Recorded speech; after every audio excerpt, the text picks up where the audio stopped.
Welcome to our webinar on double tax agreements.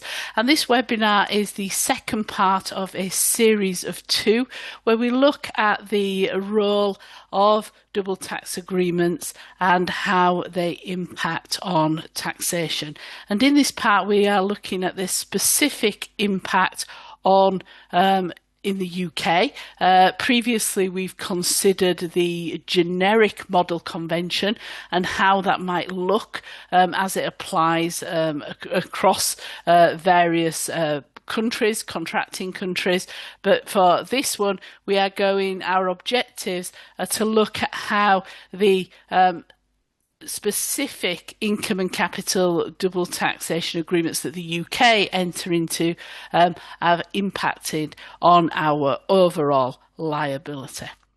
So our agenda is really to look at the UK approach from a domestic perspective towards double taxation when that arises, how we actually apply our double tax agreements to UK taxation, the various administrative consequences of that, where we have an individual or an entity that is entitled to relief under a double tax agreement, and also how we deal with double taxation if we do not have an applicable DTA in force.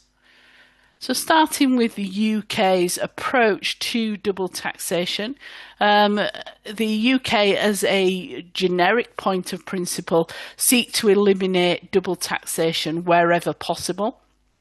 And they tend to achieve this by one of two methods, either by applying a double tax agreement and where that is in force, or if there is no such double tax agreement and provided the individual or entity is resident in the UK under domestic rules, by giving unilateral relief for any overseas tax that has been paid.